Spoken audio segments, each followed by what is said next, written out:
Special video. August 10th is the 150th anniversary of the historic Battle of the Tunnel. For the coal rights from here to the East Coast, there's a tunnel post office, and there's going to be calendars, photos, and so forth. But since this is a special video, let us take a walk. In the meantime, just to mention, Hollywood did reenact this entire thing back in 1945. They released a movie called Saratoga Trunk with a reenactment to this little railroad battle.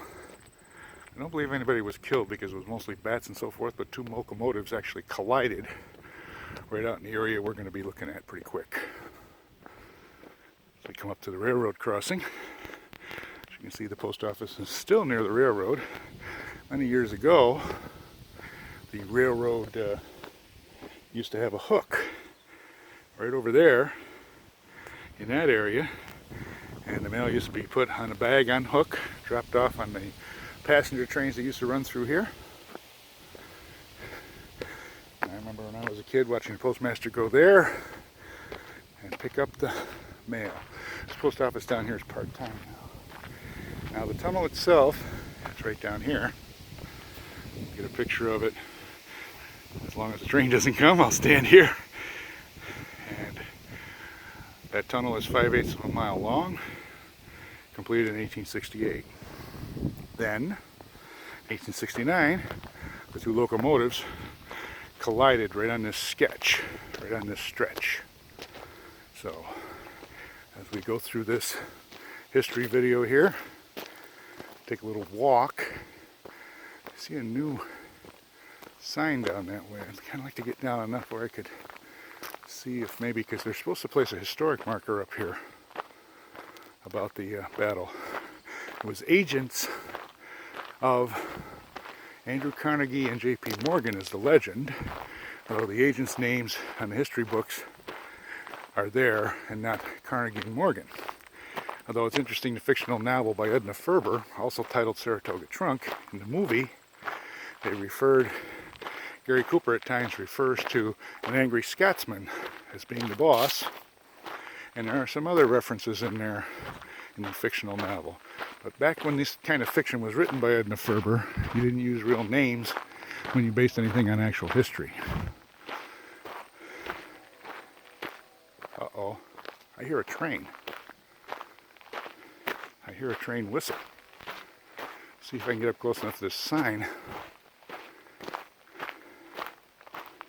I hear a train whistle somewhere in the distance.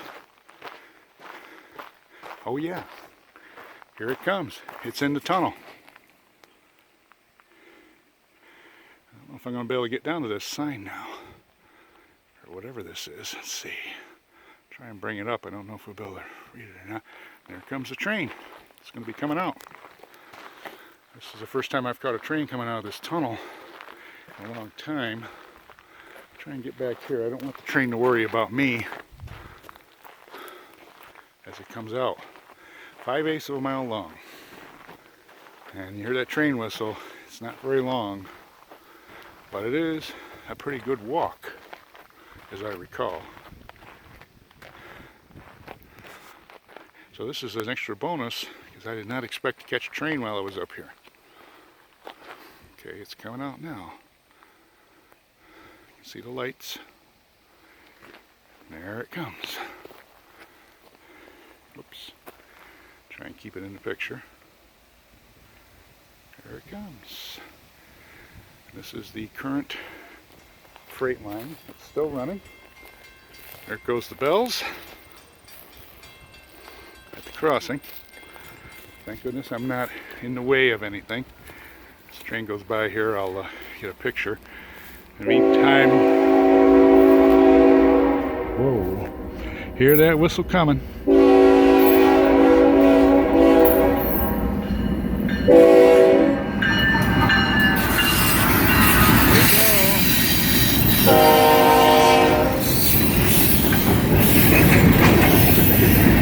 It's been a long time.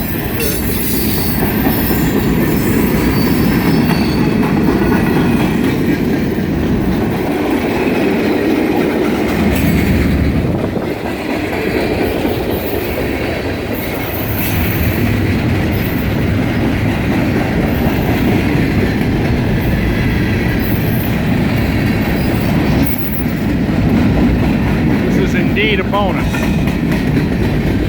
I doubt if you can hear me over the train wheels.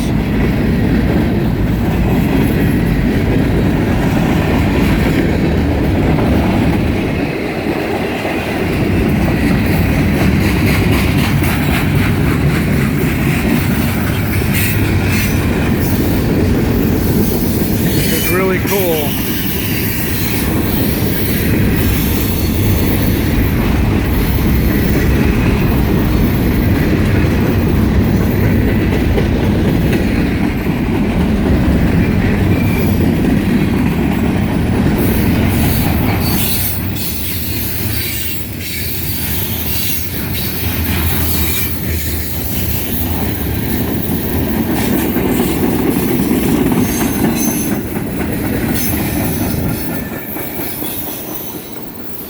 Unlike the old days, no caboose. Although there is a passenger looking type car at the end of that train, which is kind of interesting. And there goes the crossing guards up. So it should be all clear to take another picture down this way. Although, well, continue the video. I guess I'm going to make a long one here. But I think it's a bonus with the 150th anniversary coming up on August 10th of the battle. They'll be walking on the grounds where the two trains collided. One coming up from Binghamton, the other coming down from Bainbridge, New York. This was the key link in the late 1860s between the Pennsylvania coal country and the East Coast when it was built. And from here it goes up to the East Coast. Beautiful land up here still. Very little development. Although there are some beautiful houses and things like a beautiful private pond over this way that didn't used to be there when I was younger.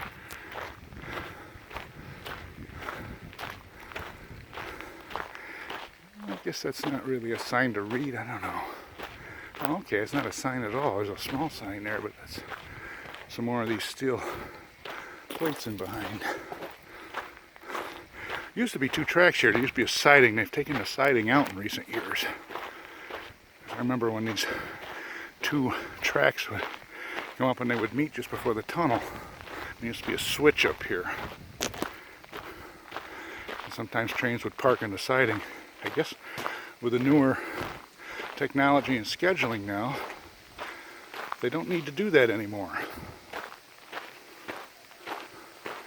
Because they've taken the siding out. There's only one track now.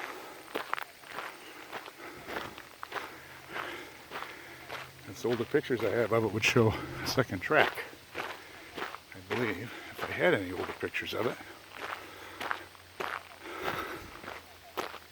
This is a very good thing. I don't know what that is. It's like somebody's out hunting.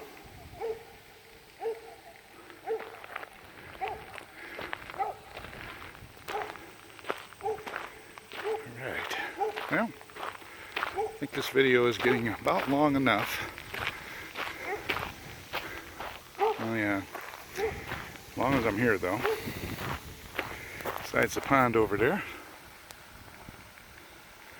Take a picture of the, well actually get on the video, the old homestead here from the back. Been years since I lived there now, many years. Many years. Yeah, I just realized the old siding track is gone now. It goes down around the bend going this direction. There used to be a cheese factory. That's long gone. And of course the houses are, they're still the same houses except they've been fixed up and stuff since I was a kid. Or, well, whatever's happened with the one place over here, the old nurse residence. I'm not sure what you call that. Modern art, maybe.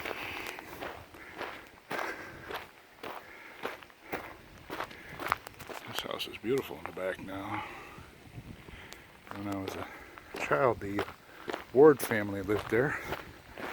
We used to give us shows with his rocks from Arizona under a black light with amazing colors.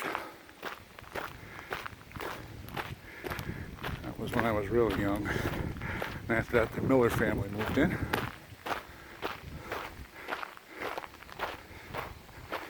History is history, folks. And time keeps going by. I am going to be around, hopefully, although I won't be able to make this 150th anniversary, which is kind of why I'm here, because I have a schedule conflict, which is unfortunate. But it looks like I've got a bonus for everybody, and at least the fact that I now have a video of the train coming out of the tunnel just before the 150th anniversary.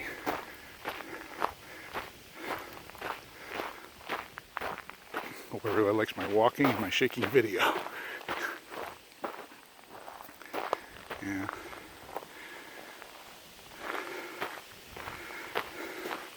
And a lot of the families have changed here. My mother used to have 3 sisters that lived here. There's a whole lot of Valecos that used to live here.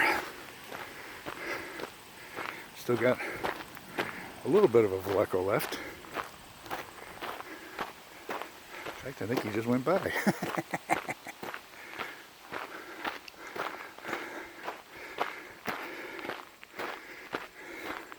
The Valeco family and the Foster family used to dominate this area. But pretty much all of them are gone now, except for my cousins. Well, I thank you for the viewing of this video. And remember, if you want a reference of this battle on these grounds we were just walking over, it's Saratoga Trunk, starring Ingrid Bergman and Gary Cooper, released in 1945, filmed in 1942 or 43. When I read about it, it was released well after it was filmed, and after the war was over. I believe they waited for the war to end, although the reenactment of the fight was actually shot in California, not here. Although, when you look around, the countryside here is still beautiful. And Gary Cooper makes the remark just before the battle gets reenacted, saying, "It's a mighty pretty country." He could have been talking about here, even though he was in California, because this is still mighty pretty country. Mighty pretty country indeed.